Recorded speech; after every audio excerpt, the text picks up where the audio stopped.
Assalamu alaikum wa rahmatullahi wa barakatuhu. Welcome to the Islamic Vibes podcast. I'm your host Majid, and today I'm joined by Dr. Yakoob Ahmed, and I'm pretty sure you'll be familiar with him by now. But for those who are not, Dr. Yakoob is a historian, lecturer who specializes in Ottoman history and Islamic history and is based in Istanbul. So, Brother Yakoob, Assalamu alaikum and welcome to the show once again. Alaikum salam wa rahmatullah. Thanks for having me, bro. It's a pleasure, bro. It's a pleasure. I Yeah. hope all is well. I hope Ramadan is going well for you. Alhamdulillah, Ramadan on a personal note is going well. It's also a unique Ramadan in the city. It feels different on this occasion, obviously, because it's post earthquake but pre-elections. So it's a very strange environment at the moment. Not strange in a negative sense, just different. It resonates differently on this year. Yeah, I was actually going to ask you anyway. In regards to I know you're far away from the area of the earthquake and stuff, right? Yeah. But it's what's the mood on the ground? What's the atmosphere like? Is it kind of subdued or people doing all they can to help? So, yeah, although it is far away, I mean, but the size and the nature of the earthquake and the type of devastation that's taken place here, I mean, you got to understand. So imagine if you're living in London, but the whole of the north of England is devastated by the earthquake. That's just going to hurt everybody. It's irrelevant. And so, because I work here, one of the challenges we initially had is we were concerned about many of our students on a very practical level because students come from all over let me just take this, all over the world and all over Turkey, and they many of them come from those areas that were hit, or not many, but there is a sizable amount that's come from those areas because it was a large amount areas landmass that was hit. So on the first couple of days, we were just calling around trying to see who's okay, who's alive. Alhamdulillah, none of our students were affected, but there were students who were affected in terms of deaths. Some of our students had been affected in the sense that their family homes were destroyed and whatnot. So, in that sense, I remember, just I'm going off topic a little bit, but in the morning when I was getting messages saying there's an earthquake in Turkey, and my mum always sends me these messages whenever there's a minor tremor, and I didn't feel anything in Istanbul. So I was thinking, okay, this is some sort of cautionary message coming in from the UK. People are just worried, and I was sending them, I'm fine. But I didn't know what happened until 7, 8 o'clock when we realized that there was an earthquake in the rest of the country. And then I remember going to work at 9 and the death toll was about 36 people. And I thought, okay, 36, alhamdulillah, that's, I mean, it's not that bad. But by the time we get to 12 o'clock, the mood in the city just changed. It felt like the life had been sucked out of Istanbul as the numbers just got higher and higher and higher. And then the projected numbers, and then everybody just realized that this is an absolute catastrophe in that sense. The next few days, well, people just mobilized, and people did mobilize. So kind of like, I mean, in moments of crisis and collective trauma of this nature, this country showed a side of itself that I hadn't seen before on a societal level, at least. Turks and in Turkey in particular have a lot of like NGOs that do a lot of like relief work globally anyway. So in that sense, like they have the IHAHA and so on, where there is some level of Muslim expertise dealing with sort of like challenges of this nature. And also when the war in Syria happened, a lot of Syrian refugees had come into Turkey. So they were accustomed to dealing with these sort of like challenges, but I think on a state level, they miscalculated probably or didn't anticipate the level of devastation that was coming their way. But civil society or the NGOs of civil society were very quick to respond, and so that was another intriguing moment. And so people got active. I remember I went out to give blood, and um, the lines of young people who were ready to donate were long, which was impressive for me. And a lot of people volunteered to go to the regions to help. And so, in that sense, what I mean is then going back to your initial question is somebody even knew somebody that had been affected directly, or people had gone out as their civic duty to go out and help. And so in that sense, everybody has interacted with the devastation of the earthquake in that sense, in some shape or form. And it has changed the city of Istanbul. It has changed the country. There is a sense of there's a sullenness in the city, and this hesitation of being overtly and excessively just aggressive or excited or whatnot. So I'll give you an example. I remember when the earthquake happened, I'd gone to KFC of all places to eat, and there was a sense of shame in my eyes. You felt that you couldn't be happy at a time where you knew that there were people who for 3-4 days were not eating any food, right? And you feel that, I mean, we know of things that happen around the world, but when it's on your doorstep of that nature, in that way, it's really real. And the victims were across the board. Now, what was interesting as well was the sort of like declaration of faith, or the way that Islam in particular was being vocalized both in the city and in the region, in a sense that I don't think many people anticipated, because a lot of people had used morality as a compass of judging the Islam of the region. And I think that might have been an incorrect barometer to use to judge the Islam that exists here. And it's a very easy barometer to use. You come, you see, oh, how comes they're not as religious as me? What are they doing? These are not good Muslims. But that's the dynamics of the day to day. But when a trauma of this nature happens, and you see what is the default position that people hold and what is the default thing that people turn to, it was very easy and quick to see they moved to Islam. And in that sense, that was an indication. So when people were being pulled out the rubble, they were saying Allahu Akbar. When people were, Islam had become, surprisingly, even though some members of the political opposition had critiqued the imams going over to the region by saying we should send over psychologists and things like this. But in reality, faith was working in a way which was a binding factor for many people. And it gave them solace. It gave them a sense of reality. It gave them a sense of perspective and purpose. And the victims, many of the victims, whether they were Syrian Kurds or Turks or even non-Muslims, but Islam as a sort of like canopy really gave them that sense of perspective in terms of what just happened. It probably helped them get through it. I think if that trauma had happened in Europe, I think the response would have been a lot different. And in that sense, I remember when I was in the mosque on the day of the earthquake, the Imam recited Surah Zalzala. And I remember the mosque sort of like, you could just see like everybody was just like, okay, whoa. And here you also see so we saw the qudra of Allah Ta'ala in terms of what happened. But then we saw that rather than people, in this sort of like Western sense, blaming Allah Ta'ala for what happened, in essence, they turned to Allah Ta'ala, and this is what's intriguing. So they were not saying, why me, or why is Allah doing this to me? Instead, they were turning to Allah Ta'ala's protection. And, things like the janazas, things like people still needed to pray salah and all of these forms of ibadat and so on. They create a particular sort of like engine that gear people towards deen, which I think sometimes it's very difficult to grasp when you don't experience something of this nature. And then a week later, I was in the US, and I remember when I was in the US, I was telling the Muslims there that I said, this is a test for Muslims in the region, but this is a sign for the rest of us. And and the problem is sometimes it can become very easy in the West of just sending money, thinking that will solve the problem. But that's not, I think as Muslims we need to be more active in regards to understanding these sort of like seismic events that take place, and these are historical moments in some ways. Like we'll talk about history later in terms of when a seismic moment happens, it changes the course of the future. And it'll be interesting to see how this changes the course of the future in this country. But for me, it was fascinating to see young children being pulled out and them expressing Islamic referencing in some shape or form.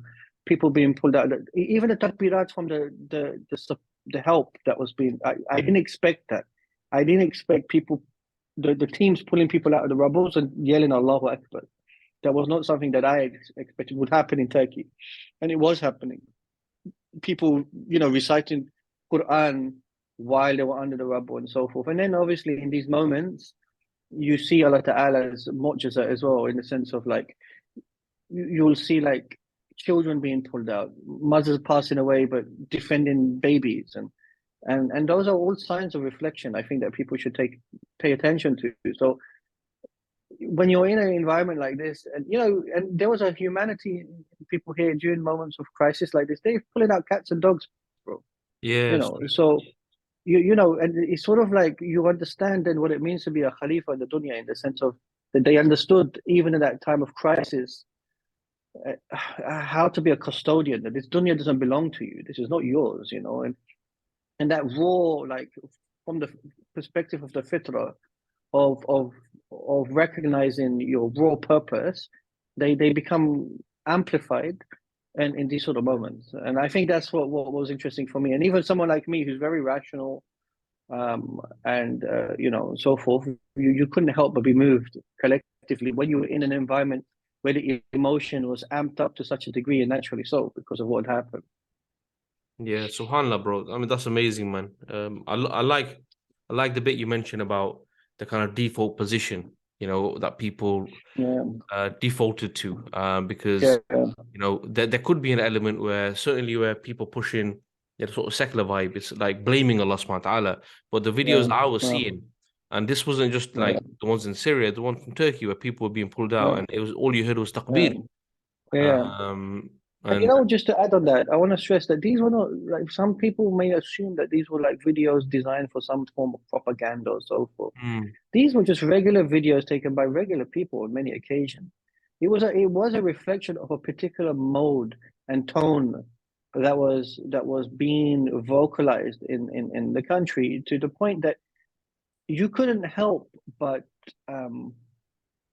feel a sense that alhamdulillah, they still have Islam, alhamdulillah, and that region. And this will tell you something about the politics of this country too, which is that people, they make an impression about this country's Islam, collective Islam, based on their trips to Istanbul.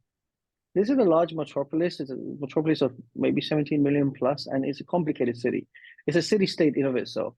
But the rest of the country still subscribes to forms of conservatism that is very different. And this is why people can't then understand how someone like Erdogan maintains his coming into power all the time, because it's not Istanbul that votes for Erdogan, in the sense that it's the rest of the country that votes for the government in that sense. And because they have a particular conservative core, and they're an intelligent electorate in many ways. And so when one travels to the rest of the country, and I've lived in many villages in Turkey, you see the form of the sort of like traditional foundations that exist within the Turkish, Kurdish, Syrian society, and it's there. And this is once again why I say, we have to be a little bit careful in the way that we make assessments of a given people or a given nation, because based on our anecdotal experiences of going on holiday to a particular city, that's not reflective of the rest of the country. You know what I mean? Yeah, no, 100%, bro. There's been times where I've had people come back and say this and this about, Egyptians and whatever, and I've been there and I've actually mingled in with the normal people whilst they've been on a resort, and maybe they've had an issue with the waitress, and they say that this is racist against Pakistanis. It's generalizing, isn't it? But in regards to the elections and stuff like that, I did want to ask you about that, but let's leave it for now. If we get time at the end, because apparently everyone's been waiting for 2023. You know what I mean? Let's see what happens. But let's move on to the main topic of the episode, inshallah ta'ala. And bro, I can see from a lot of the podcasts that you do, that you're invited to, and certainly like the ones that I've invited you on, we kind of tend to discuss about things that went wrong, especially when it comes to history. Like, what happened? Why did they do this? Did they implement Islam? And it's always in a negative sense. But today I want to, inshallah, kind of like flip it on its head and discuss about things, those things in our history that actually went right instead, inshallah, right? So as it's the blessed month of Ramadan, we sometimes hear that this is the month of change, it's the month of hope. But if we look at the situation of the Ummah, like if someone was to observe the situation of the Ummah, we will see conflict, we see violence, occupation of our lands, poverty, wars, corruption, all these, despair, misery. We see all these things. So some may actually, kind of have a view that the Ummah is like kind of like not just down, it could be down and out, especially those people who have like enmity against Islam and Muslims. Like for them, from their point of view, the Muslims, that's it, it's all done now. Look at the situation. Islam is finished. But the thing is, when you speak to Muslims, even though they acknowledge this issue, in every Muslim that I've spoken to, and I'm sure the same with yourself, you see that they all want change. Every Muslim wants the situation to get better. But however, you sometimes also sense like a sense of hopelessness in regards to like, and a kind of like subconscious view that the situation is not going to get any better, and certainly not in my lifetime. You must have heard that. So some of the kind of popular responses you might come across are, bro, it's these are the signs of the day of judgment, or we have to wait till the Mahdi arrives and so on. So as you know, I wanted to cover this topic today from the angle that in reality, this isn't the first time the Ummah has been in a bad place. And it's not the first time that we've experienced trials and tribulations. Right. So I wanted to cover a few events from our history, which inshallah, I think hopefully should inspire us, should motivate us in to believe in the promise of Allah subhanahu wa ta'ala's victory, which I think is important. And also maybe kind of like inspire, motivate within us that the desire of actually playing a part in this work for change, right? So I pitched my my topic to you, and you kind of like suggested two topics that you think are important for this, and you mentioned the conquest of Mecca and the Battle of Ain Jalut. So inshallah, without any further ado, bro, I think let's start on the conquest of Mecca, inshallah. And I'll over to you, man. I'm really looking forward to see what kind of angle you're going to come from.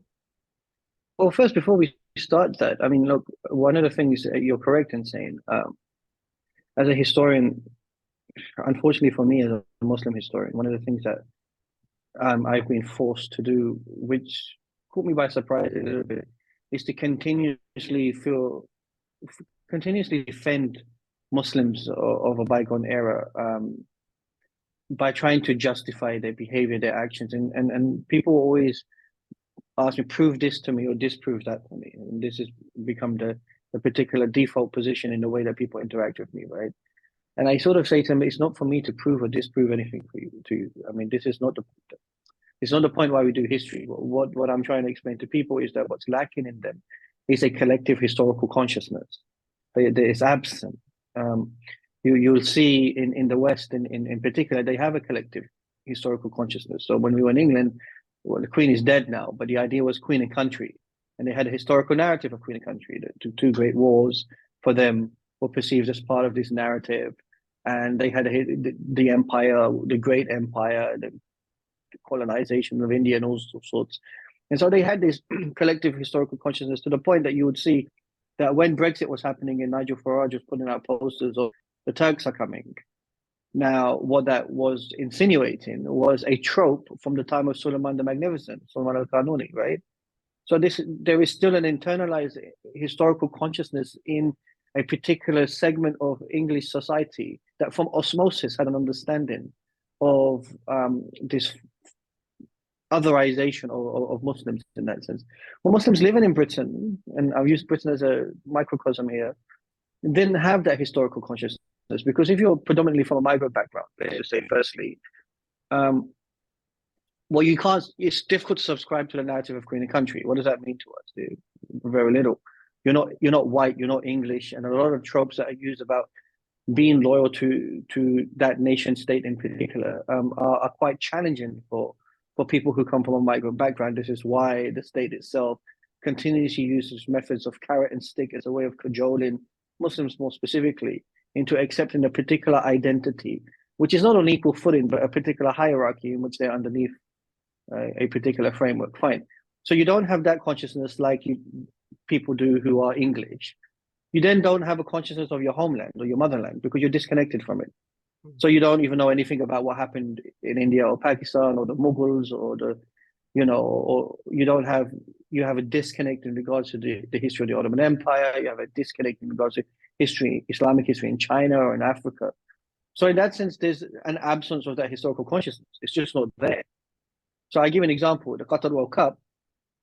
It wasn't simply that the Western media were critiquing the Qataris in terms of like by moving the goalposts by saying LGBT, human rights, corruption, and so forth. Which in those matters, the Qataris were able to continuously deal with that because those were contestations that were happening in the now. Where the Qataris found it difficult is when the Western media were using a historical consciousness to critique them. They were using Orientalist tropes, ideas of Oriental despotism, the ideas of Muslims being backwards, the ideas of this is their culture, this is how they are. And that's because the West in particular, like I said, they exercised and executed narratives that came from a particular collective historical consciousness, which they built over centuries. Now, we don't do history, so then we can't respond to that because we don't respond to matters historically. We don't write history. We don't write our own history. So the only default position then we have left is to defend ourselves by saying, because instinctively we know that's wrong, but we just say, that's not right. And then when we meet a historian like myself, say, isn't it true? Prove it to me. And then we have one of two positions, which is either prove to me that they're wrong, or how comes we did that, which is an internalization of the tropes and so on, right? And this is a problem, I think, that we need to move away from. So when I was in the States, I was asked on many occasions that, can you tell us something about our Islamic historical past that we can be proud of? And I said, that's an incorrect question. And I always say this to you and everyone else. People always laugh. Say, you always challenge our questions. I said, because you're not asking me about being proud of the past. What you're asking me is you don't feel proud right now. It's an indication of your state right now. You have an absence of pride in yourself as a collective of being Muslim. And so you're saying, I don't feel that proud right now, but can you remind me of a time when we were great? Hey, wait, first, we need to stop that. You are great. Forget this. Okay, the situation which you may be in right now in comparison to a particular moment in the historical past may not be the same. Okay, that's one thing. But as an ummah, you're Muslim, and we used to say this when growing up, alhamdulillah, we are Muslim. That was the mantra that, Iqbal put out, which was that, you are worshipping Allah Ta'ala. So you're doing something in this dunya, which was your purpose. And even though you're going through particular forms of difficulty, in relation to what your purpose is, you're still fulfilling that. So alhamdulillah, you are great. There's nothing to be ashamed of here. There's nothing to be embarrassed about. There's no sense of feeling a lack of pride. So initially, as Muslims, the fact that you belong to this ummah, alhamdulillah, that, irrespective of the challenges we go through. Now, once you start to have a sense of self-confidence and belief in who you are as a Muslim, in terms of your culture, in terms of your Quran, I mean, who cannot be proud of the Quran? Who cannot be proud of Rasul Sallam? Who could not be proud of the Sunnah of Rasul Sallam? Who cannot be proud of being a people of Ubudiyah? Who cannot be proud of all of these things? So once you feel a sense of pride in who you are, and you realize that I deserve to exist here. I'm not just a victim. I'm an agent of change in the now. Then you go back and say, okay, now let me look at my history differently. And then when you look at your history of all the warts and all, you can take it on the chin. You say, khalas, yani, we're human. The guy around the corner is probably committing haram, but alhamdulillah, he's Muslim. You get, this can sound controversial, but you get more of a defense of Andrew Tate than you get a defense of the Ottomans, which is bizarre for me. That's true, bro. So the point I'm making is when you see things like the Tate phenomena, or when you see, like, for example, Khabib Nurmagomedov, like, winning matches in the cage, or when you're seeing Morocco going through the World Cup trying to get to the final, the sense of pride you can see is in the now. They want to see Muslims being successful at something, because right now there's nothing that they can visually see that they can resonate with, in which that most Muslims can say, you know what, that's something that we can be proud of. And in that sense, the perspective of what they take pride in is a little bit problematic, because it's very dunya orientated. First, they need to be proud of who they are. Two, they have to not look for agents of change. They have to believe that they can be agents of change. Do you understand? So we have to take on that responsibility. Khalas, we're in this situation. You're going to have to get up and be counted. And then once you accept that and you're comfortable with it, then we can me as a historian, when I'm then teaching the Islamic past, as you said, rightly said, you talk about monumental moments of change where the Ummah did extraordinary things and extraordinary feat against the odds, and we do have a unique history in that sense that is not replicated by other civilizations. But at the same time, we can then look at it in comparison to of failure or mistakes or so on. So when I teach my students Sira, we do Uhud and Badr, and I always say to them, why is Uhud more important than Badr? Which catches the students off guard because Badr is seen as a victory moment, and Badr is during Ramadan, and Badr is where Allah Ta'ala sends His help, and so forth, and the odds against the Muslims in Badr are, a lot greater. Whereas in Uhud, you see that the Muslims are low. Although Rasul Sallam is hesitant, and there's a hesitancy in Rasul Sallam because he's aware of the situation and so forth,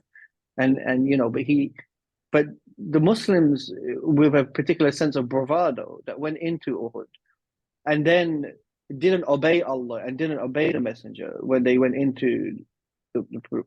They came back with a sense of there was a loss, it was a defeat, to the point that people thought that Rasul Sallam had been killed and Hamza radiallahu anhu was murdered and so on, right? And then I say to my students, but Uhud was a turning moment. Even though it wasn't a victory, it was a turning moment. And how is Uhud a turning moment? And the reason why I'm explaining like this or giving you this perspective is because the Battle of Fath al-Makkah or Ain Jalut, which is a victory moment, doesn't always have to be the way that we see victory in the historical past. That sometimes in these moments of losses too, it reorientates the Ummah's thinking. It reorientates their sort of like thought process. Okay, we lost this, but where do we go from this? And in that sense, the Uhud moment is seismic, in the sense that the Muslims recalibrated and said, okay, we lost Hamza, this, that, the other.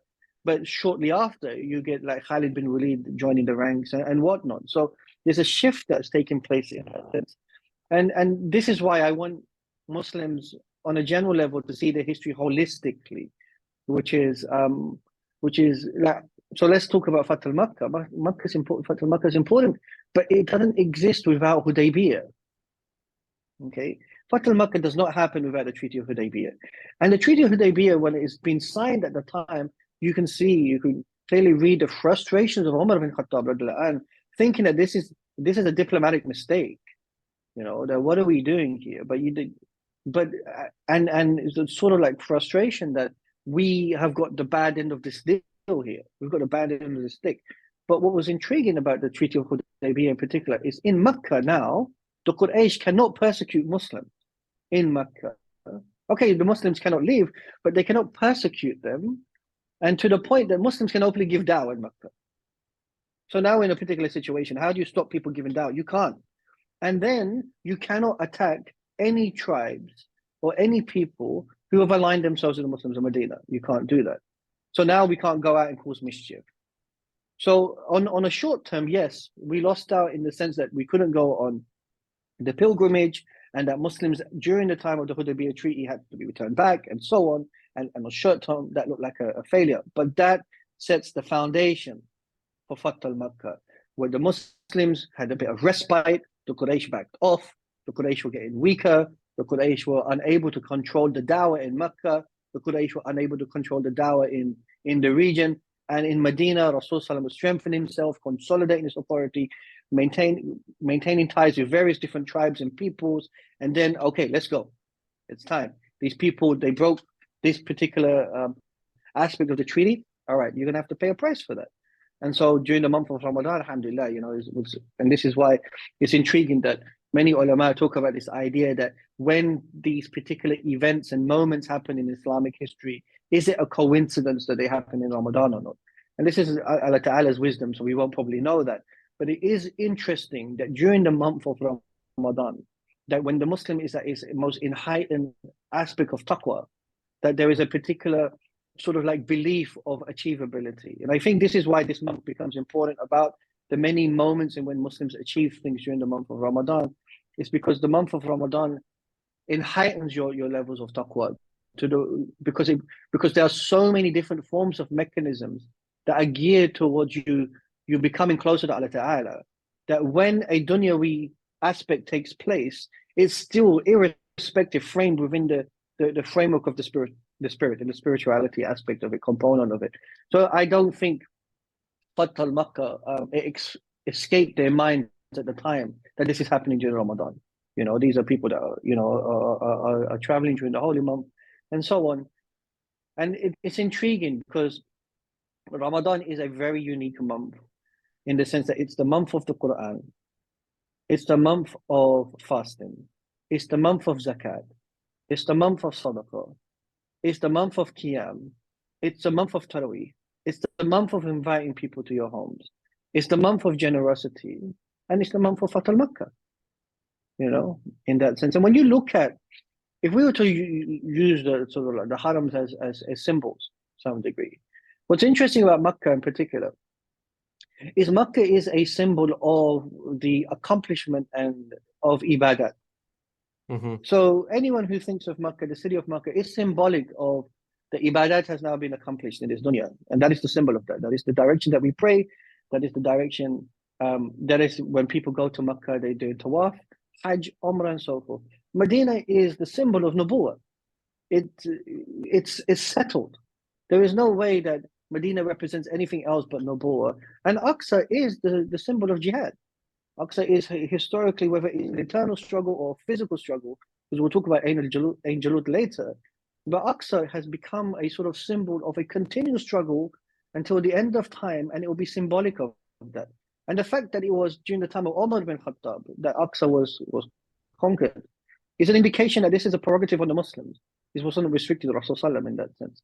And it's intriguing when you look at Makkah, Medina, and Aqsa in the way that I understand what they symbolize in Islam, in the forms of ibadat that they symbolize. Okay, it's really unique in that sense. So the point, going back to Ramadan anyway, in terms of Fath al-Makkah, is this idea that Muslims have achieved things in these moments. And what's interesting is often Ramadan, for many of us, especially who live in the West, has been reduced to just individual acts of worship, thinking that, nothing seismic can be done. Even in Muslim countries, there's an assumption that Ramadan is you fast and you sleep all day, and that's it. You wake up and you eat and then you pray. But actually, when we look at our history, people are exceptionally active because it's a month of taqwa. It's a month of trying to get close to Allah Ta'ala. And when your taqwa is at a particular level, anything is achievable. So I'm not surprised that these sort of events take place in regards to that sense. And then obviously we know the narrative of Makkah, in which Rasulullah comes with his forces and Abu Sufyan, And this is the intriguing thing. Abu Sufyan is the one who concedes the point. He says, okay, look, And Sufyan's case is interesting because Sufyan is a rational man and can clearly see the Islam unfolding in front of his eyes. Yeah. But it took something like Fath al-Makkah for him to finally concede the point. And Sufyan's case, if you read the Sira books, interestingly, Sufyan wasn't technically against the idea of Allah Ta'ala's existence or Allah Ta'ala being supreme over his gods. He's a very pragmatic man. Sufyan his pride couldn't handle the fact that Rasulullah was chosen as a messenger. Yeah.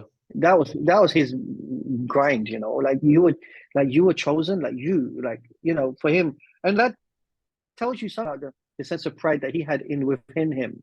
And then it tells you the special station that Rasulullah has in that sense, But if there's anything, sorry, but I went off topic a little bit. If you want to ask me specifically no, it's cool.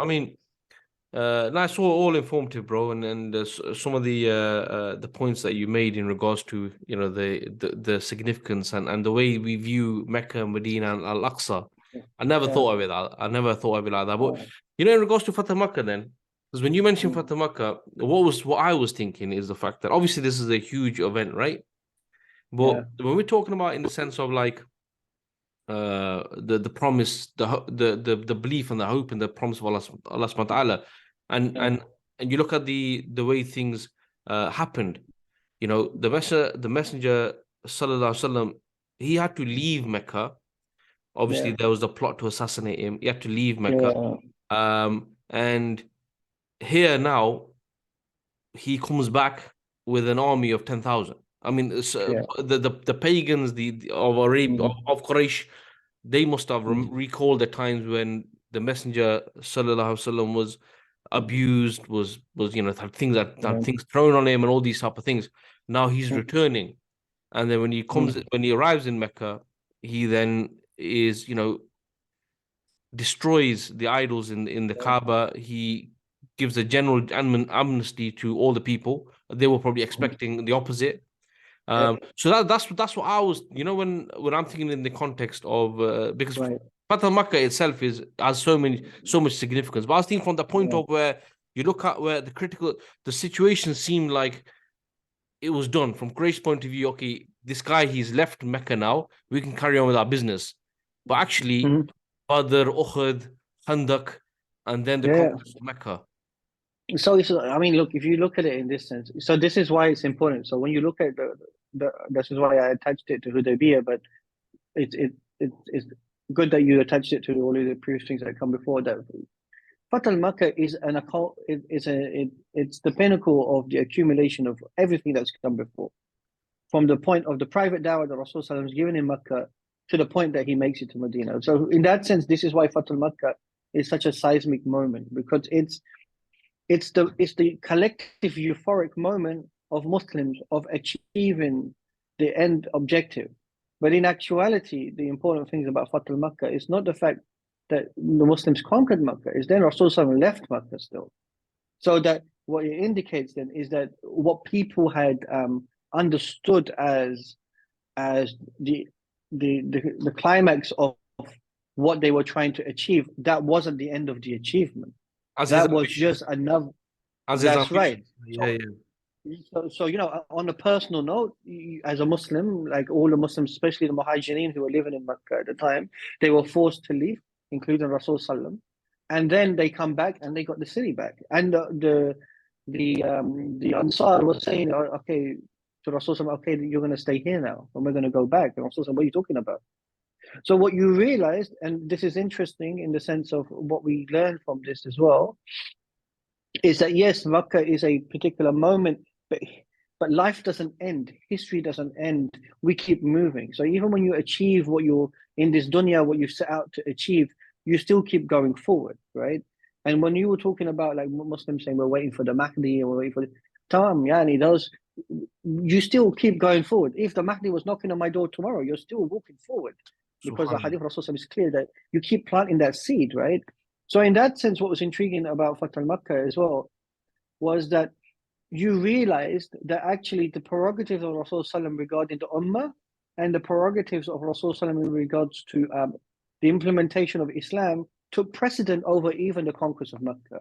In the sense that first he left Mecca to go to Medina because of the prerogative of the Muslim Ummah's desire to have him here, and the dawah and the implementation of the Sharia and the establishment of his authority in Medina was far more important than Mecca itself. So I mean, because in actuality, Rasul could have just stuck around. He's a prophet. He could have said, Allah Ta'ala is protecting me, I'm not going anywhere, you Yeah. know. But he left. Yes, of course, his life was in danger, but in essence, he left Makkah knowing that his life was in danger, but at the same time, he didn't leave out of cowardice. He left because he had a particular objective and purpose in Medina, because something was coming into fruition in Medina, which was more important than the Kaaba itself. And for him, it's like, it's not a problem. We'll come back for that. This is not over, you know? And this is what I'm saying, which is imagine the lowest moment in your lives where, you lose your wife, you lose your uncle, Ta'if happens, and so forth. And this is continual moments and where Muslims are gradually going to Abyssinia and leaving, and you're calling for a call, and those who are oppressing you are feeling a sense of like just sort of like excitement at the fact that they're seeing you and thinking that you are weak, you are defeated, you are nobody, and you have to hold your resolve in those difficult moments continuously, knowing that you will be back. And that, for many people, is on the sign of being delusional. But what Mm. they don't understand is that is Iman. That is Iman. and people who have Iman and the absolute tawakkul in Allah Ta'ala, and nobody would dare to question the tawakkul of Rasul Sallam, who was chosen by Allah Ta'ala, who knew, I'm coming back, I'll be here, and this belongs to us. It doesn't belong to you, in the sense that this is the place of Tawheed. This is the place where we will come back. And so he went to Medina, and then when he comes back to Mecca and establishes conquest of Mecca, what does he do? He still goes back to Medina.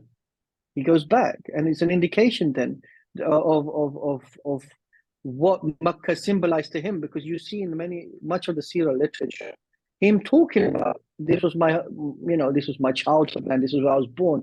I went through this, I experienced that, and so forth. And it must have been such a euphoric moment to say, okay, we did this with ease as well. They walk into Mecca, and it's like, and then instead they said, "Khalas, we achieved this." But what was interesting about Rasulullah is he didn't just then sit on his laurels and say, "We're done now. We keep moving." And what's interesting here, even in terms of the hikmah of Allah Ta'ala, which is that the conquest of Mecca was not the end of the history of Muslims during the time of Rasulullah. Continues. He goes back to Medina. There is still then the last sermon and so many other things that are still taking place in that sense. And just one more point before we go.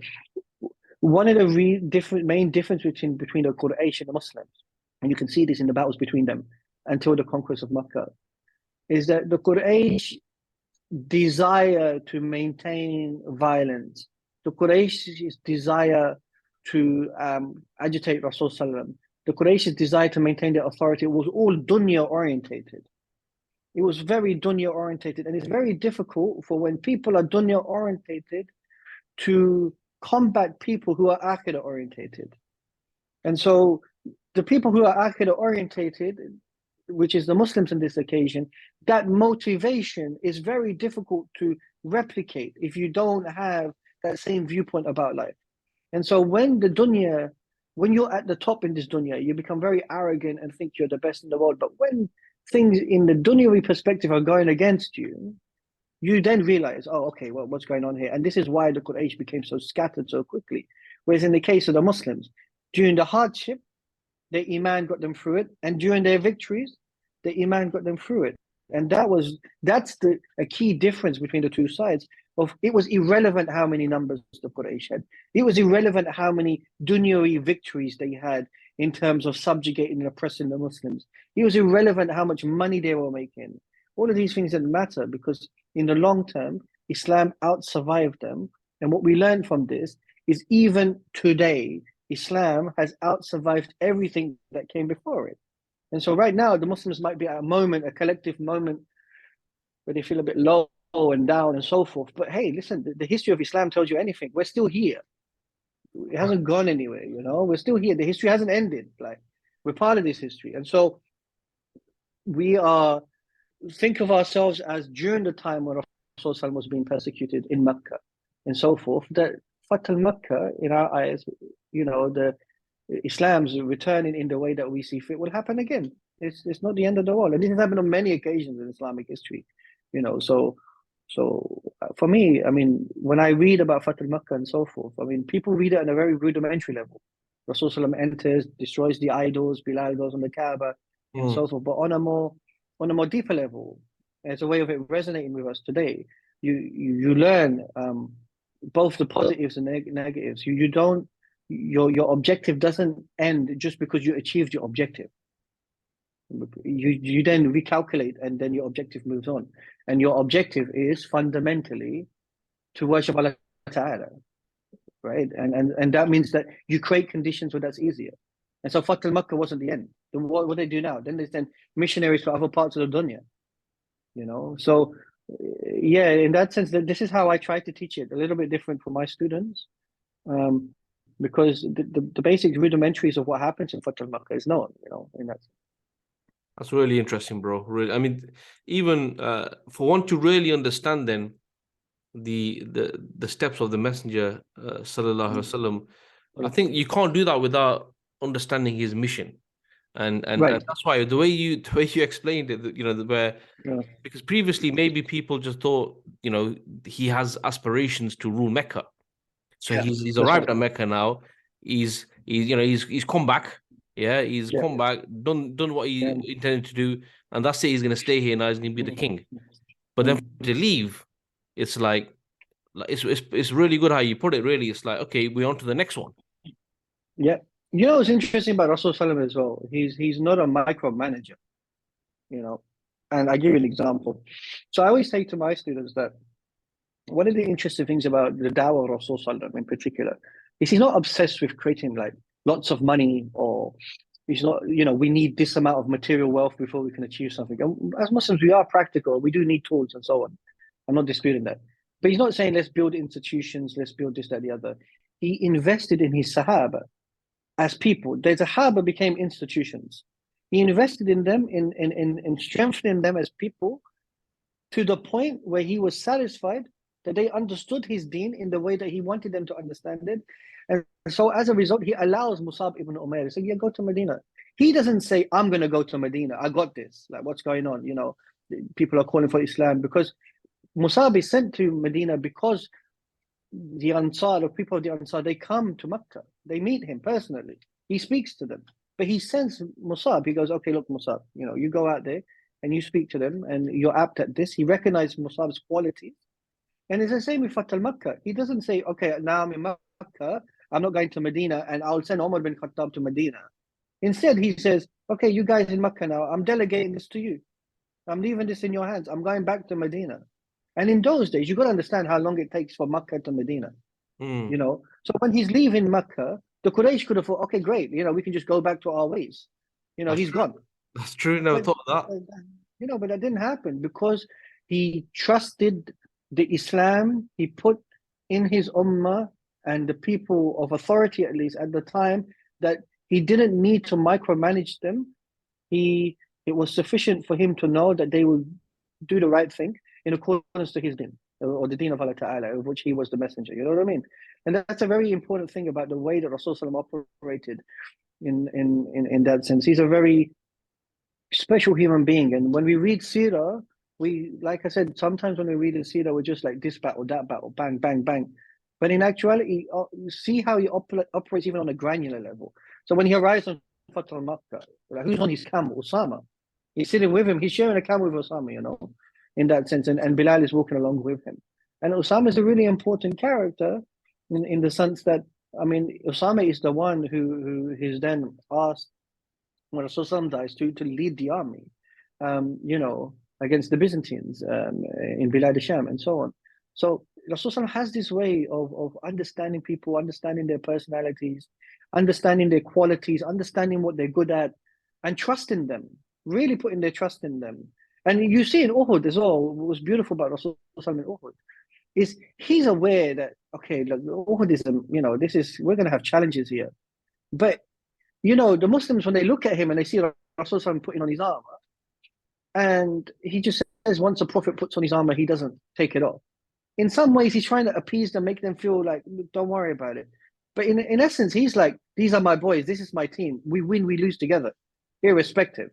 You know, that sense of loyalty to his people, to the Muslims, is unbelievable, to the point that, you know, he's willing to put his life on the line. And so one of the things I want people to see in the Sirah when they see Rasulullah's leadership quality is he's an exceptional leader in the way that he trusted his ummah, and his ummah then were willing to die for him. You know, we see this in Uhud when he says to the Ansar, "Which one of you are going to step forward for me?" And one by one, they were just like stepping forward, taking arrows to the body to protect him.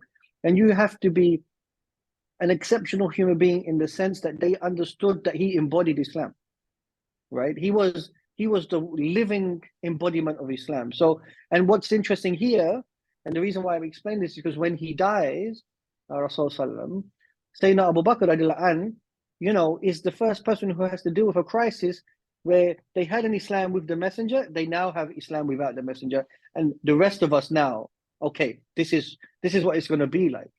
And you know, he kicks on from that, which means that Rasul Sallam, when he dies, he's content with the idea that the Sahaba that he left behind, they understood Islam properly, you know. And I think that is something that we should really take something from in terms of trusting people rather than continuously micromanaging them. Rasul didn't do that. No, exactly, bro. And we see that the Messenger sallallahu alaihi wasallam, he understood, like you say, he understood the people, because when he would go to meet the pilgrims, he would take Abu Bakr radiallahu anhu with him because he knew the Right. lineage and stuff.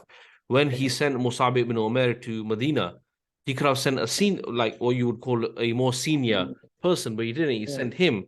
But actually, you know what? I wanted to ask you briefly about your thoughts on Mus'ab Ibn Umair's time in Medina, because when we're talking about, you said, being agency for change, and we're talking about working to change the situation.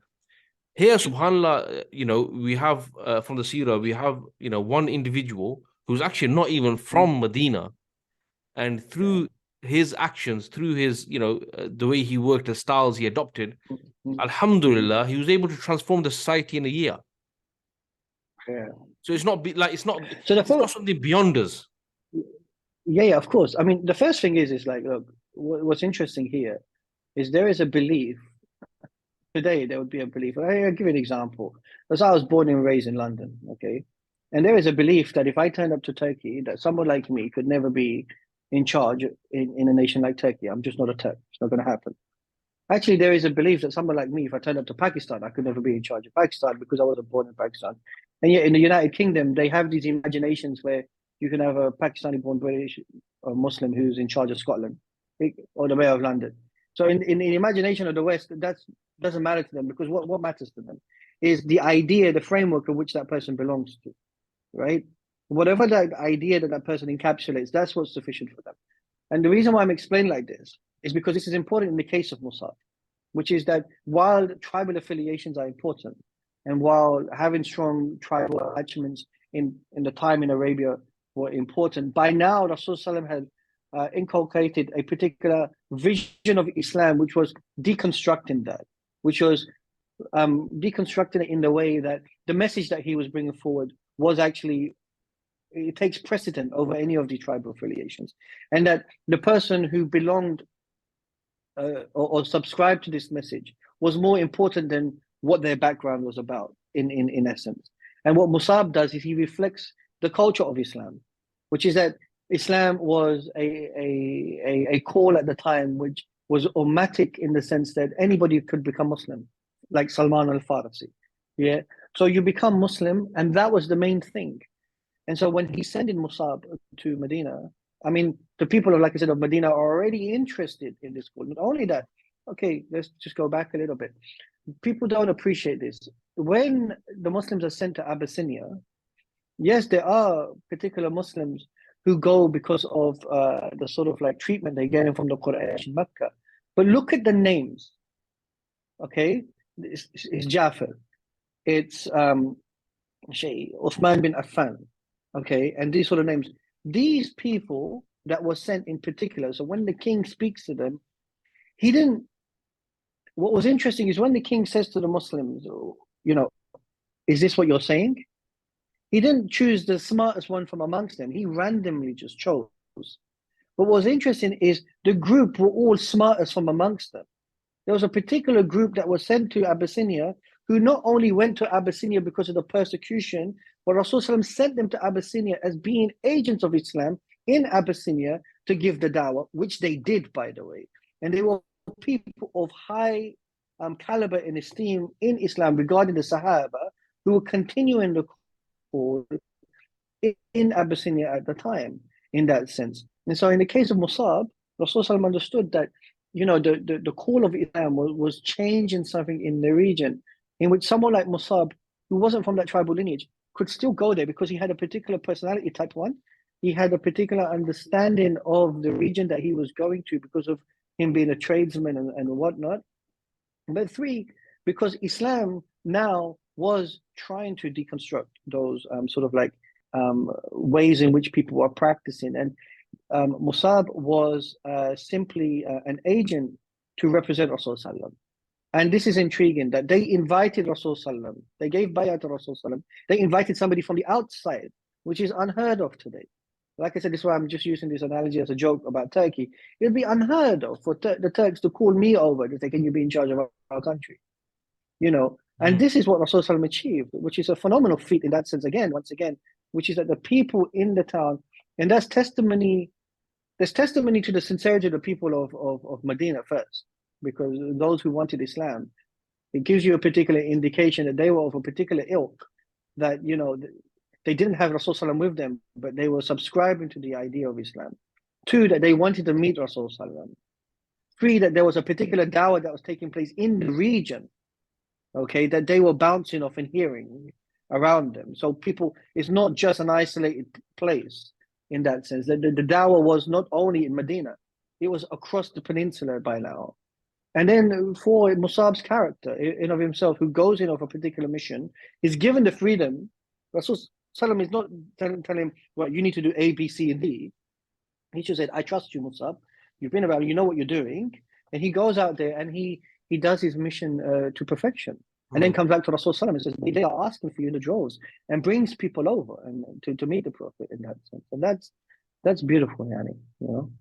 Yeah, no, exactly, bro. And it's something that's really important to kind of reflect on, because, and especially nowadays when we're talking about trying to change the situation or trying to change people, we kind of default to this position of, you know, we need divine intervention, and had this change in society at the time of the Messenger Sallallahu Alaihi Wasallam happened via divine intervention, then it would have been a case of, well, look, you know, we're just normal people. That was done miraculously, but it was done with real human steps, and I think that was quite deliberate. Well, yeah, of course, because Allah Ta'ala doesn't leave any stone unturned. Imagine, so firstly, like, okay, if Rasul has been given, so sometimes my students ask me this question. I would say, why was Rasul tested so, you know, on so many occasions to some degree? Because firstly, Allah Ta'ala tests his beloveds in a way to shape their character. So the way that Allah Ta'ala changes, he puts them through trials and tribulations, because the way that human beings work is they learn and they shape their character through the experiences that they have. And Allah Ta'ala would put his messengers through these particular experiences as a way of shaping them in that sense. Allah had chosen them, so they were not going to fail. He doesn't need to test them. He chose them.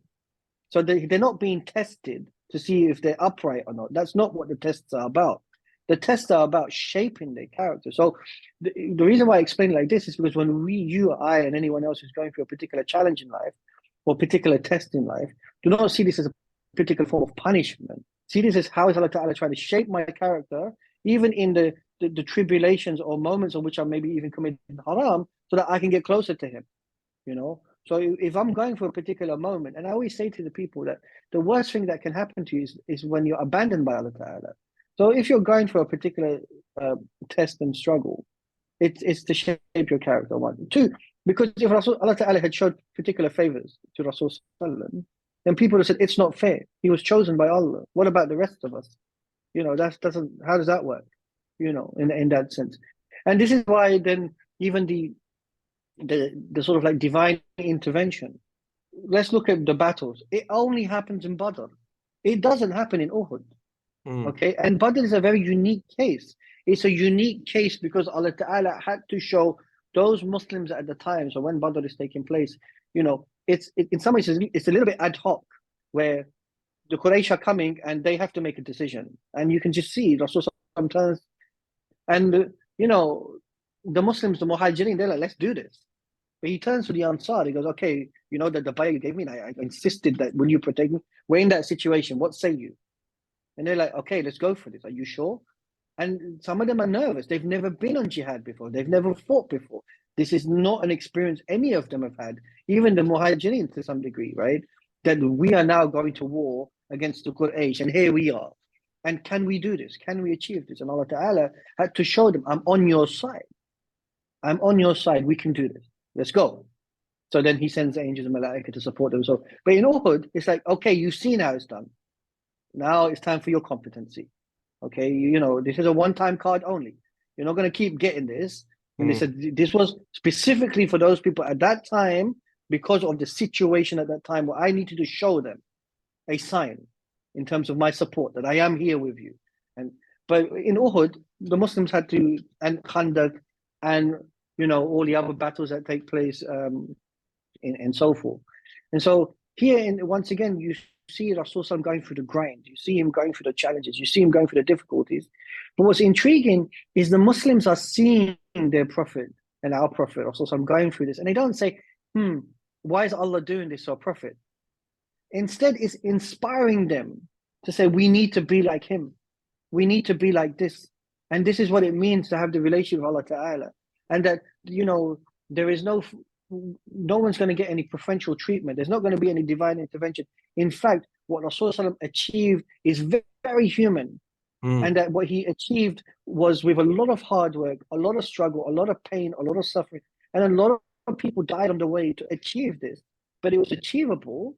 And that if that is achievable, that's what we learn from Seerah, then we can also get through this. So, like, for example, Badr, when the Muslims are victorious at Badr, Rasulullah comes home and his daughter has died. So it's a victory for Muslims. It's a personal tragedy for him, the wife of Uthman bin Affan, continuously being tested by Allah Ta'ala. And he's continuously moving. Even Taif. He goes to Taif. And Taif is a wonderful moment, I find. It's a very painful thing to read about what happens to Rasul Sallam. His wife passes away. His uncle passes away. He goes to Taif in the hope that he can make some sort of like political alliances and so forth. And they abuse him, And he doesn't say, why me? Why are you doing this to me? Instead, Rasulullah turns to Allah Ta'ala and says, what mistakes have I made? Like, how can I be better? How can I improve? Right? And that's something that we learned then. That this is his. And what does Allah Ta'ala do for Rasulullah? Straight away after that is the Isra and Miraj. Well, what is Allah Ta'ala teaching Rasulullah? That, Ya Rasulullah, your wife, your uncle, the people of Taif, they're not as important because you have me. Yeah, I'm the most important person for you. Allah is, if you learn from this, Allah is sufficient for you, Ya Rasulullah. And what does he do? He meets Allah Ta'ala. And he gets that privilege, which no one else. So the point is these trials and tribulations which he goes through, he has to experience them on a human level himself, and he has to experience it on behalf of the Ummah, so that the Ummah can also recognize and realize, both at his time, who was seeing it, and us, that when you want to achieve monumental things, you have to go through monumental struggles, and this is the situation. So right now, any form of achievement that Muslims want to make in regards to whatever the call that they're calling for, they have to understand that what's at stake here is quite high. And when the stakes are high, the sacrifices are even greater. And that's the hard part. So it's great. People can sit behind their laptops and watch as many YouTube videos in Ramadan they want. But if they're asking for a particular change, what are we asking from the Ummah? We're asking them something seismic here. And if we're asking the Ummah to do something seismic that's in benefit for them, then the agents that are calling for that seismic change will have to be at the forefront of that sacrifice on behalf of the Ummah, right? So that the Ummah can achieve this. And it's very possible that when you're at the forefront of that you're going to go through things that are painful. But that's just the nature of how it's going to be. And that's what we learned, bro. And that's what's unique about Rasulullah.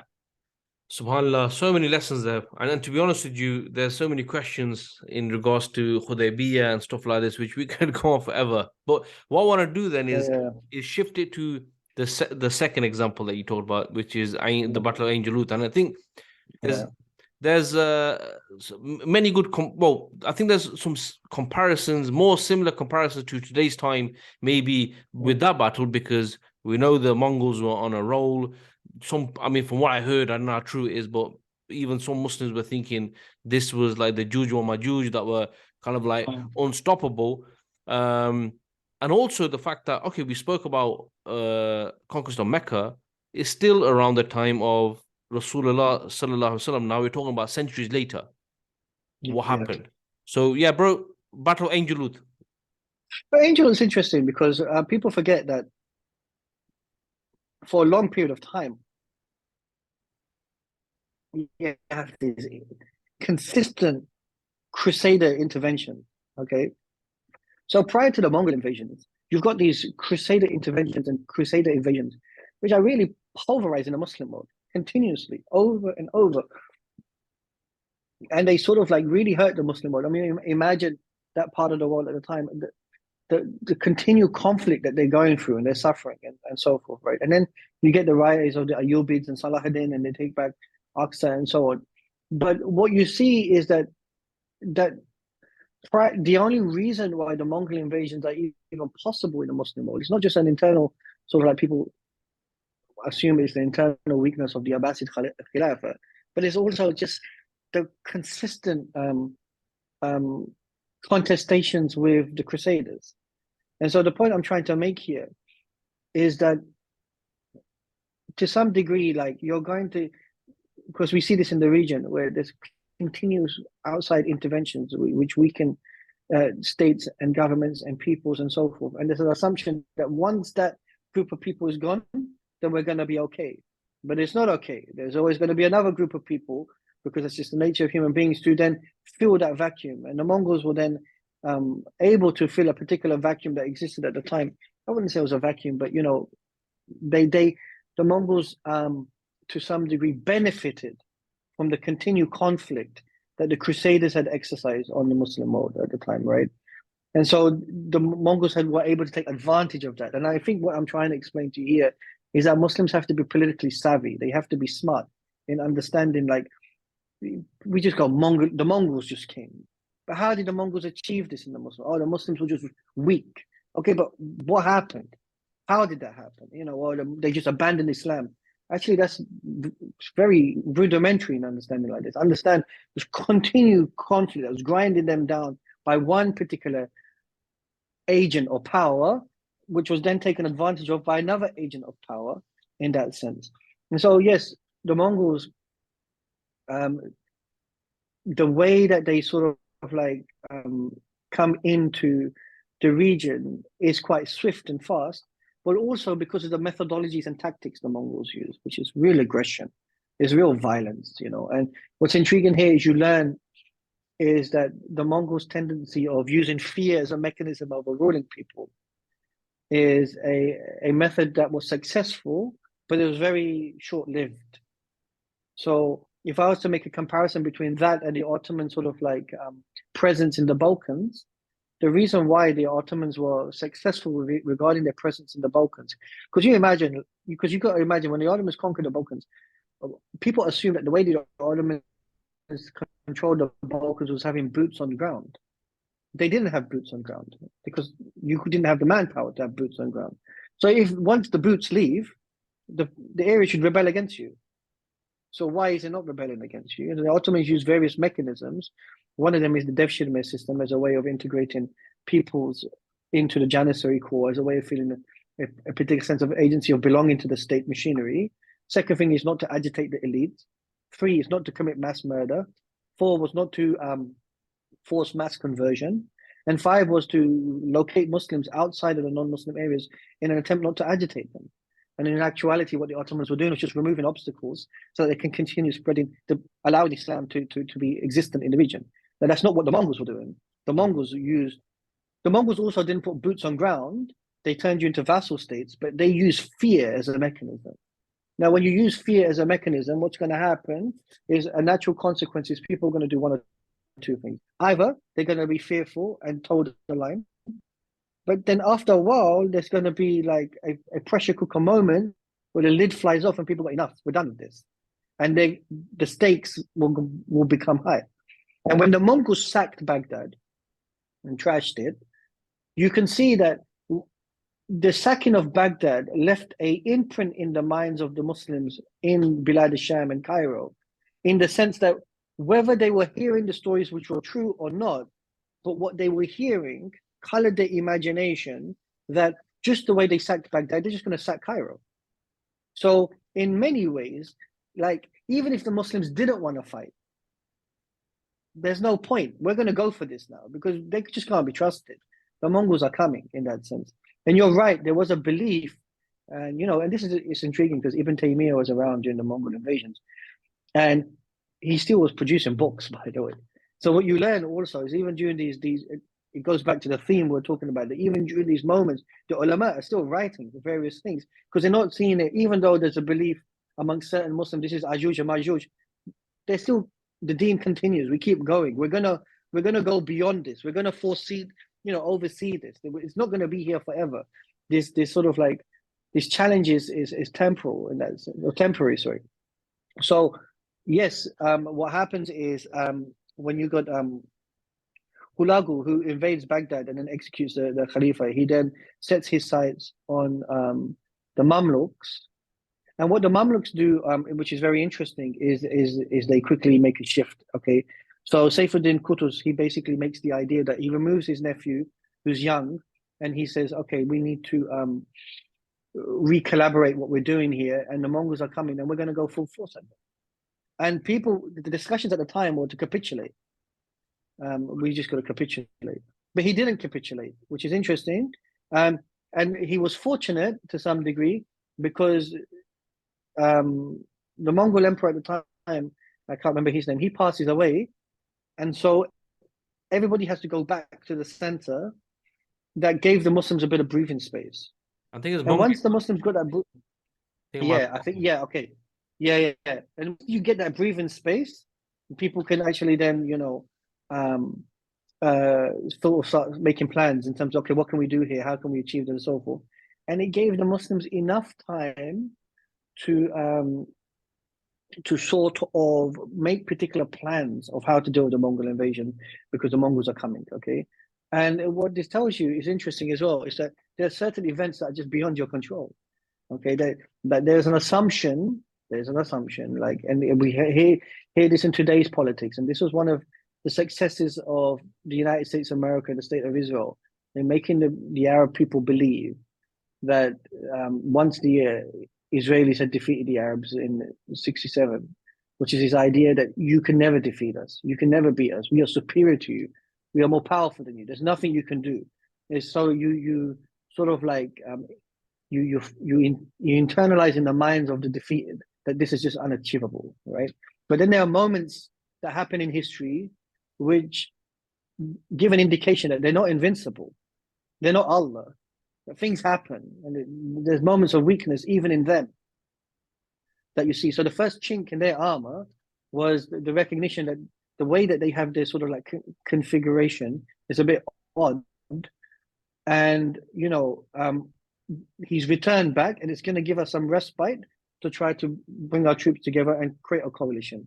And that prior to this, that because we were not working in a unified fashion, that we were suffering as a result of that. So they called the call to unity. And then in 1260, once again, it's interesting, because the last 10 days of Ramadan, who knows, Allah Ta'ala and his wisdom, it's intriguing. Man. Things always happen in the tail end of Ramadan as well, nights of Laylatul Qadr and so forth. That, Baybur in particular uses a particular strategy,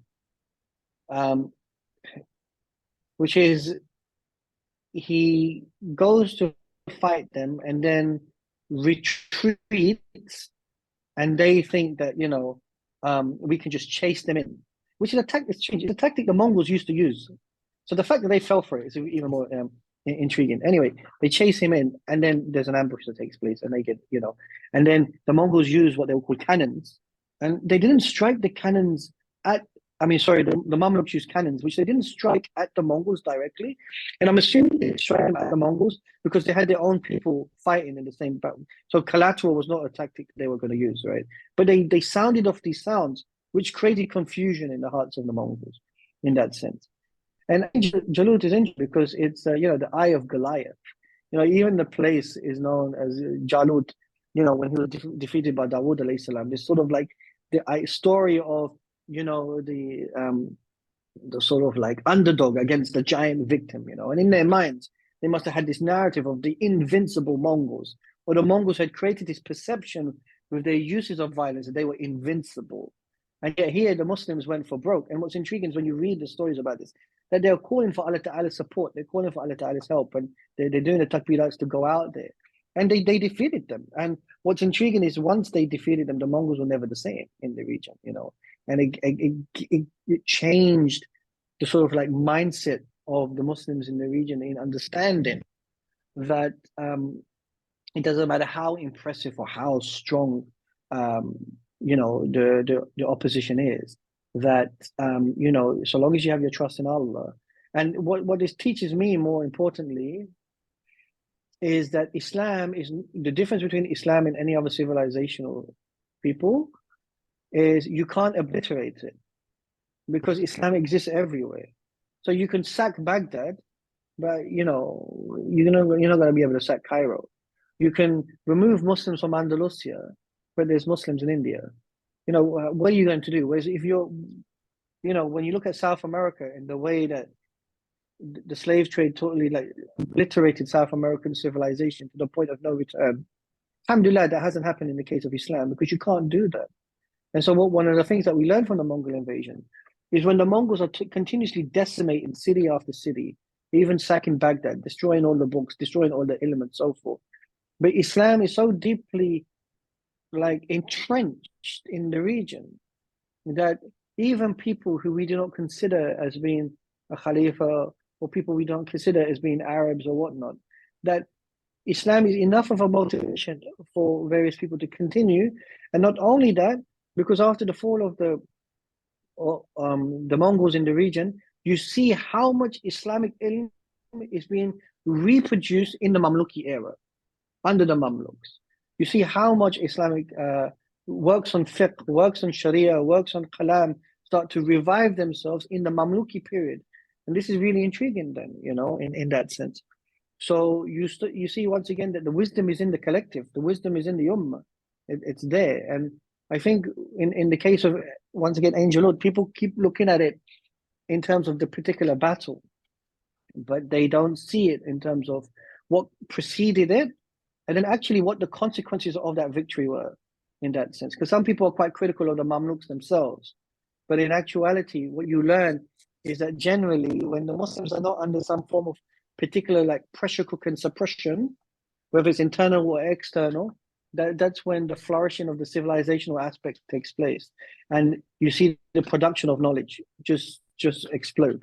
And that was what was necessary. Anyway, after the Ilkhanids lose to the Muslims, what happens? They become Muslim, which is interesting. And they also contribute to Islam. If you go to Tokat, there's a Mongol madrasa there. It's fascinating to see. It's a beautiful structure. Yeah. So then you look at yourself in that moment in Islamic history and you think to yourself, okay, what's going on here? But the battle itself, as we're talking about Ramadan, once again, it must be, there is a particular, right? It just creates a particular atmosphere in the air. And so whether you're a traveler during Ramadan, whether you're at home doing iftar in Ramadan, or whether you're going out on the battlefield during the month of Ramadan, Ramadan creates a particular atmosphere. Now, on a sort of spiritual and esoteric level, we'll argue that Allah Ta'ala locks away the shayateen and so forth. But on a practical level even, because there are so many things that we practice during this month, over and over every month, to the point that we internalize it as a tradition, that we have an expectation that this is a special month in of itself, that we behave differently, then it's naturally going to sort of elevate you in every act that you do, including jihad, right, in that sense. And this is what's intriguing, because what Allah Ta'ala says in the Quran regarding fasting in particular is that it is to do that act because it increases your taqwa. So he doesn't talk about salah, he talks about fasting as a way of increasing your taqwa. So in the month of Ramadan, where everyone's taqwa is at the highest point, because it's collective, it's not just one guy fasting on a Monday or Thursday, it's everybody pulling through together, then it's a collective taqwa, you're bouncing off each other.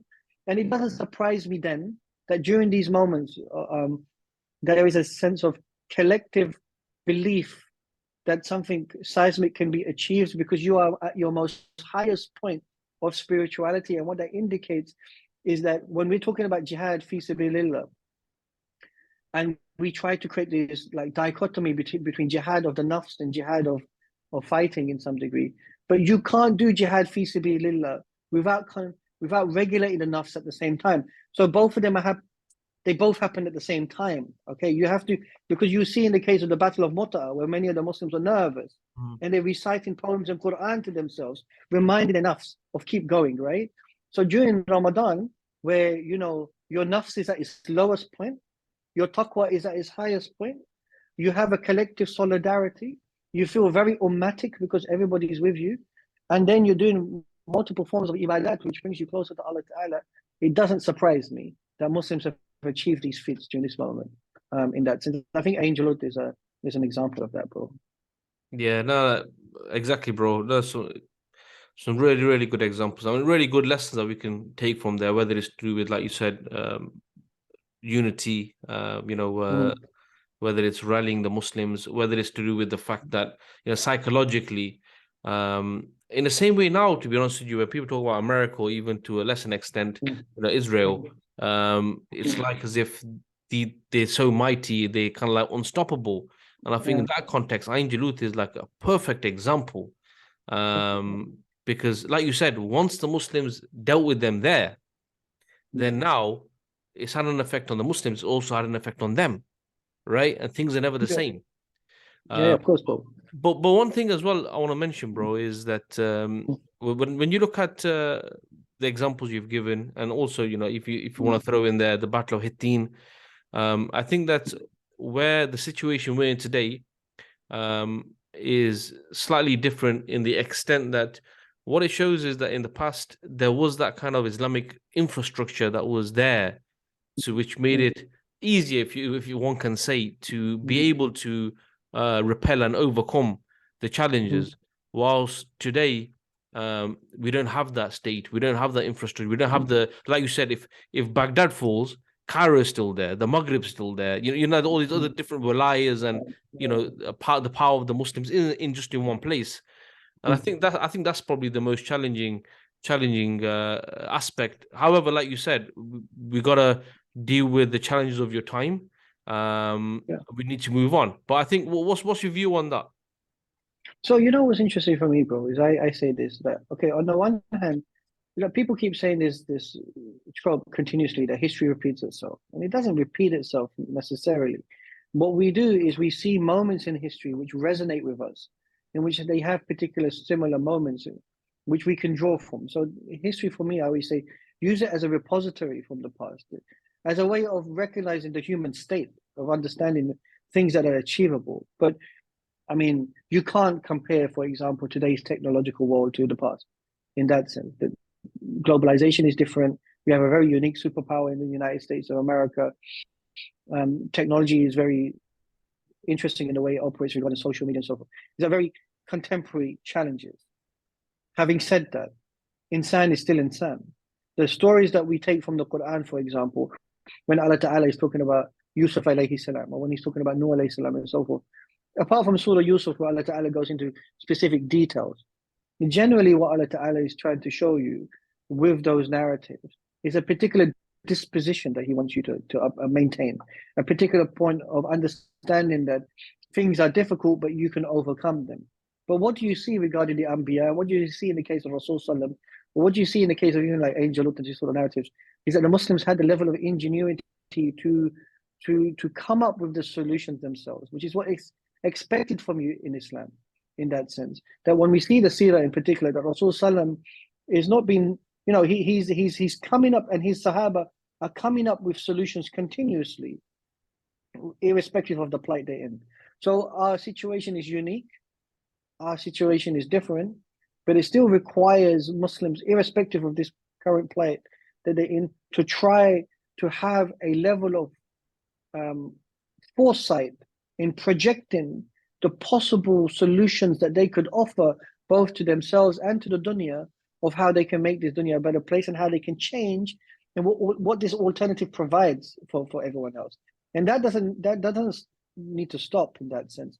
And I believe this, that while this is an exceptional moment in Islamic history, and we get this, I've said this before, that during these exceptional moments of crises, um, that during those exceptional crises, there will be people who will fall away by the wayside. It will happen. And this is not a numbers game for us as Muslims. We're not interested in how many people are Muslim, even though people keep saying Islam is the fastest growing religion. It's that the only thing that matters to us is, I mean, it's reality is that's important for Allah Ta'ala, what He sees fit. I said to a friend the other day that, like non-Muslims don't have a monopoly over Jahannam. We Muslims are trying to strive to be better so that we can go to Jannah. Yani. So for us, then, there might be people that might fall by the wayside because of the way that the current situation is. But during exceptional moments, when there are exceptional crises, exceptional thinkers emerge, exceptional people emerge. And so the current situation we're in, we spoke about Ain Jalut and so forth, was that during those exceptional moments, we saw exceptional people coming to the fore, coming to the front, coming to the table, stand up and be counted. And look, those historical moments are not one-day events, by the way. You know, Mongol invasions went on for decades. People forget that. The Crusades went on for a century, the continual in that sense. The Crusaders had a cross over Aqsa longer than the Israeli occupation in that sense, right? So I want people to understand, like, because we have a very sort of like skewed understanding of how time works. Because when we're reading history, it's like bang, bang, bang, bang. But these are long stretches. So if you think about it, from Osman Ghazi, I always say this to people, Osman Ghazi to Fatih, like that's 200 years of Fatih's conquest of Istanbul. In that time, the Muslims are getting busy. The Muslims are still moving. So I've said this before, like when you see in the story of Isra and Miraj, one of the interesting things is Rasul mentions about the number of followers prophets had. I've said this before. Some prophets had thousands of followers, some prophets had hundreds, and some prophets had none. And my students always ask me, like, what's the deal with the none? I said, they're putting dents in society so that when the next prophet came, they ran with him. And so for us, we are not like in the West, they under the framework of modernity, they have this idea of progress. They're progress driven, which means that the past is irrelevant. We keep moving forward. We're better than the people that came before. We're not like that as Muslims. The past is a repository for us. The tradition is important. We turn back to the tradition continuously as a way of finding meaning, right? We are process driven. We are just continuously part of the process. We do have objectives of fulfilling an outcome, but if it doesn't happen in our lifetime, not a problem, because results are in the hands of Allah. We keep moving. So in that sense, right now, one, we need to be competent. Two, we need to put our trust in Allah Ta'ala unreservedly. Three, we got to keep doing what we're doing. And four, we don't have to be dismayed if we don't achieve the type of results that we had the expectations of. Because in the end of the day, you still want to be part of the process in the hope that whether it's this generation or the next, that one is achievable, and two, it will be achieved, and we just got to keep working because that's what Allah expects from us, you know.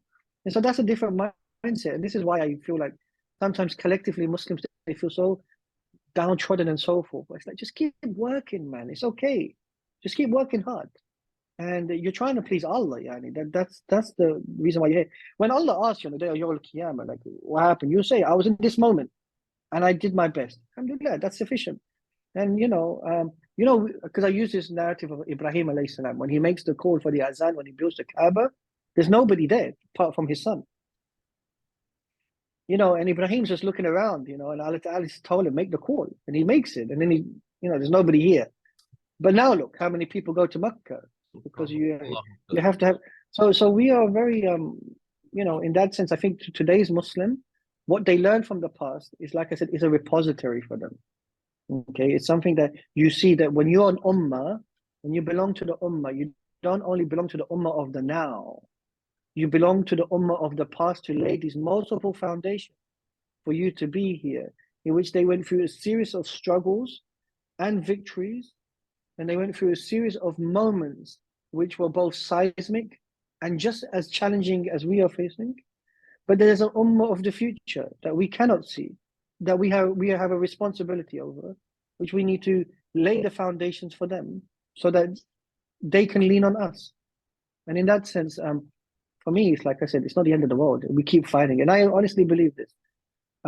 Whether I see the type of change I want to see in my lifetime or not, because people ask me, do you think you'll see it in your lifetime? And there's a lot of defeatist Muslims that I'll never see it in my lifetime.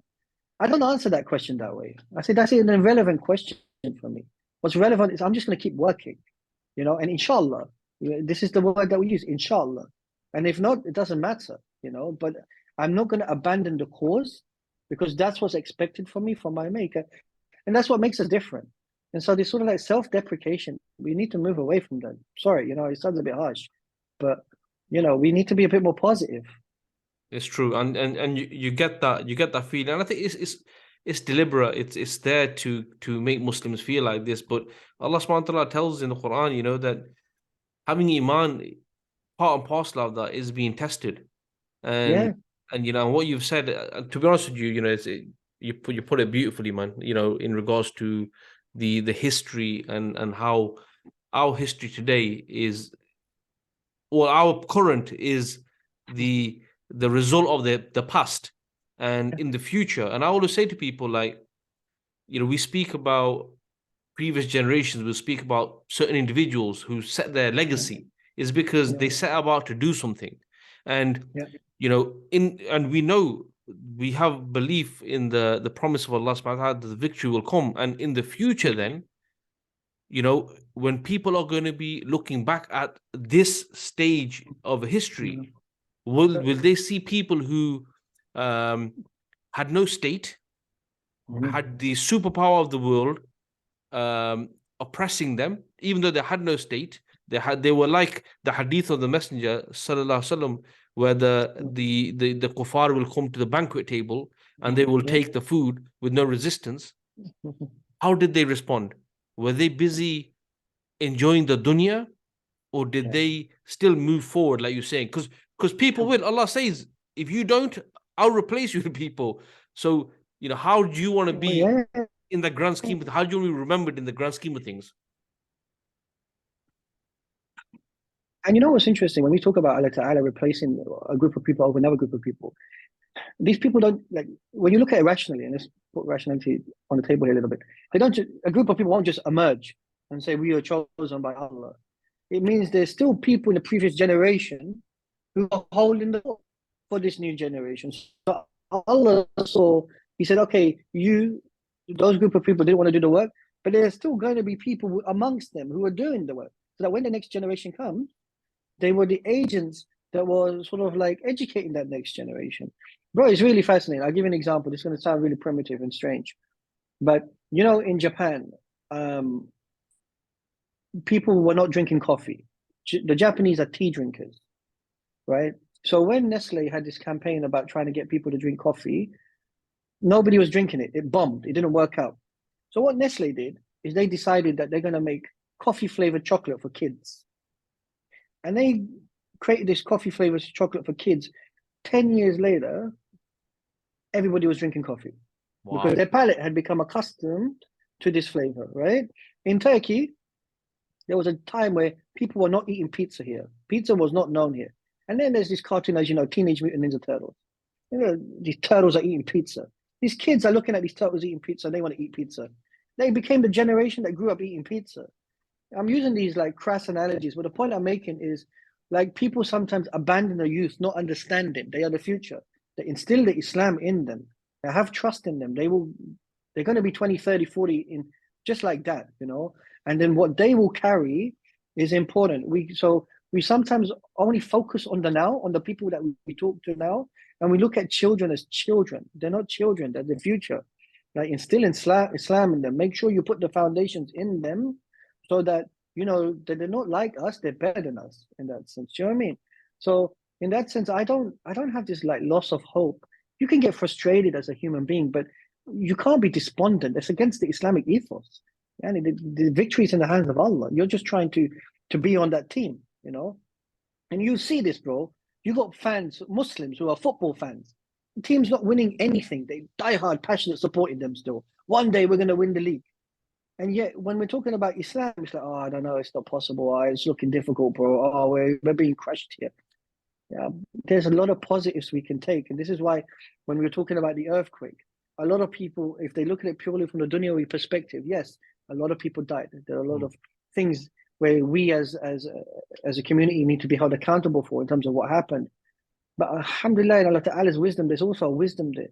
I saw people turning to faith. I saw people, turning to Islam, turning to Allah Ta'ala. I saw Muslims in other parts of the world giving, donated, and feeling a sense of responsibility. And so even in these crisis moments, as Muslims, we shouldn't just simply see them as crisis moments. We should see them as moments in which what can we still take from it? Because in the end of the day, that's the only way we can be. So we have to be introspective, and we have to be sort of like think of the future in that sense. And this is where, going back to the topic again, where Ramadan is interesting, because this is a month where it facilitates a lot of introspection. And it's a month in which it's not only self-introspection in regards to your spirituality in the deen, but it should be a month of introspection in terms of any plans and ideas and concepts that you have regarding this ummah going forward. Now's the time to start thinking about it, because you have the time. You have it. And your intellectual prowess is at its highest when you're at your highest level of taqwa, which is this month. So in that sense, people try to separate these things. But when you're at your spiritual high, where everybody wants on the go and they want to do something, that's when you can galvanize people.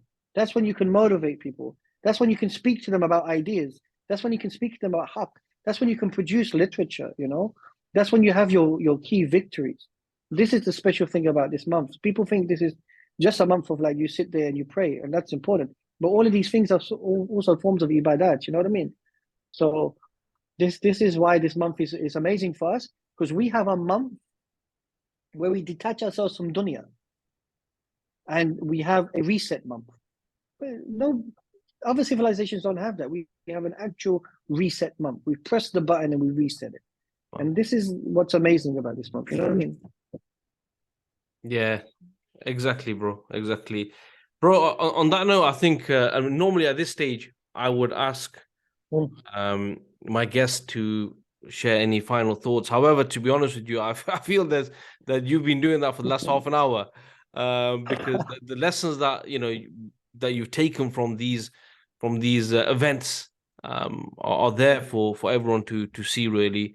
But nevertheless, as per tradition on this podcast, I'm going to ask you whether there's any final thoughts and stuff like that, any last advice before we kind of bring the podcast to a close.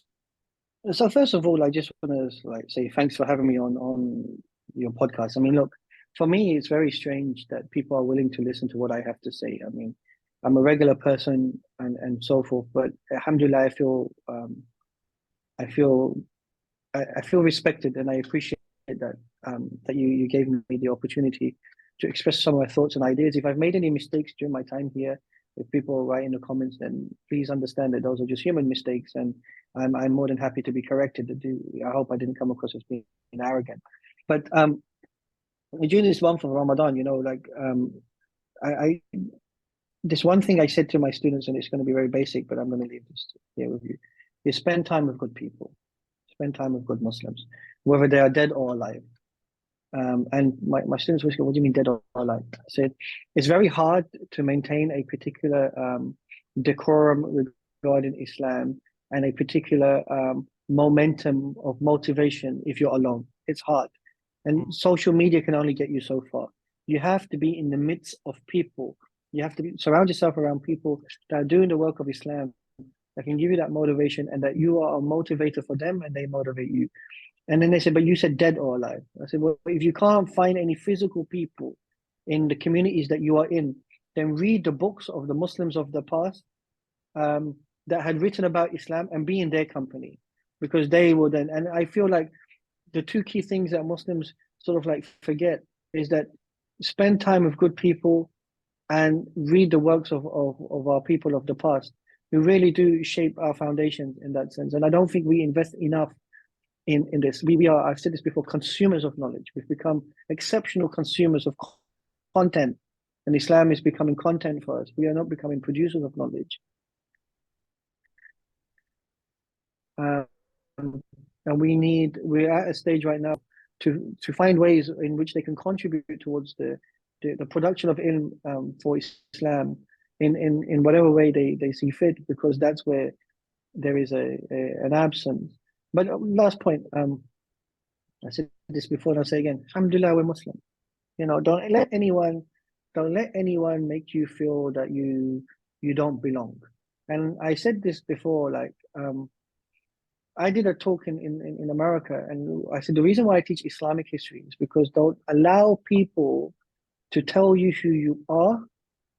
Don't allow people to definitely don't tell you who you were. And as a result of it, don't allow people to tell you who you ought to be. That has to be in your hand. And Allah Ta'ala calls his deen Islam. He called it Islam in the Quran. And he called us Muslim. And he gave us that name. And so as a result of that, we should be proud of that, And that sense of izzah, you know, it's not arrogance. It's the is when you try to seek validation from people, it leads to arrogance and insecurity. But when you seek validation from Allah Ta'ala, it gives you a sense of humility, because only Allah Ta'ala is the one that can validate you, and we don't know how He will validate you, and He'll validate you in the way that we see fit. So I really want everyone to just feel proud that they're Muslim, bro. Irrespective of the challenge, irrespective of the dunyawi challenges, irrespective, it doesn't matter, because we're not judged on how much money we have or what technological advancements we make. That's not the barometer that Allah uses. It's how sincere were we to Him. And if you're sincere and you're competent, there's no reason why we won't achieve things in this dunya as well. Yeah.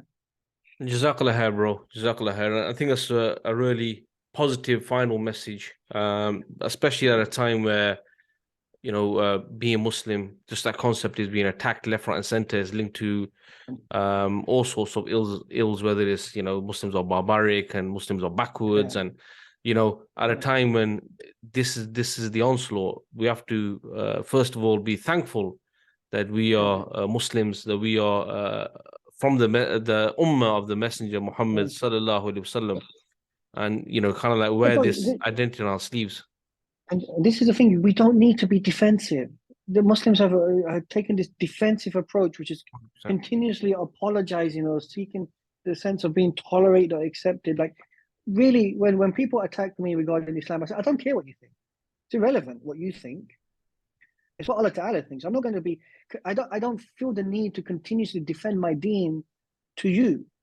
Okay, I know what my deen is, and I'm not going to be on the back foot anymore. In the sense that my interest is, I know that my deen is a beautiful deen. In that sense, I know what it is, and if you want to sit down with me and talk about Islam, so be it. But if you're going to continuously force me to apologize all the time, I'm not that person. You're picking on the wrong person. And this is what I think now Muslims need to have, that level of the confidence in themselves, that they have, like, I'll give an example. I said this before, like the Quran, Allah Ta'ala packs no punches in the Quran. He's not defensive in it. This is Allah's word. It's Allah, of course. And you are an agent that represents His deen. Like, why are you so defensive about everything? You deserve to be here. Come on, people. So for me, I'm getting a little bit tired, especially I feel this in the West. It's like, oh no, this, that. I'm like, what's going on here? Come on. We're Muslim. Alhamdulillah. It's not a problem. We keep going, Alhamdulillah, I wake up in the morning for Salat al-Fajr. And I say this now, Alhamdulillah, that you and I made it to Ramadan, that we got a chance still, that this month is giving us a chance. And just pray for me in this month, bro. Ameen, I hope Allah Ta'ala accepts our efforts. Ameen, bro. Ameen. And to be honest with you, bro, the pleasure is always mine to have you on the podcast. And my plan was to put together an episode where it's full of inspiration, it's full of hope, it's full of people having hope in the promise of the victory that Allah subhanahu wa ta'ala has promised. However, what you've kind of like quite clearly demonstrated from the example and from generally what you've been saying is the fact that there's one thing having that hope in the victory. However, that victory isn't going to come cheap, and it requires us to play our part. And I think that's what I want. That is the kind of objective I set out before recording this episode, and I think we've kind of captured that really well. And I've certainly benefited. I'm sure people who are listening, watching this podcast have benefited. And I want everyone to keep us in their du'as. Keep brother Dr. Yakoob Ahmed in their du'as. And inshallah, bro, we will do one again at some point. There was so much more I want to speak about, bro. I like history. I want to really go into the Battle of Hittin, because I think that also has some, a lot of similarities today, certainly when it comes to Palestine. But we ain't got time for that. So inshallah, maybe on the next one, bro. But big jazakallah khair for joining me on the podcast. And until the next one, bro. Until the next one, assalamu alaikum wa rahmatullahi wa barakatuhu. Alaikum assalam wa rahmatullahi wa barakatuh.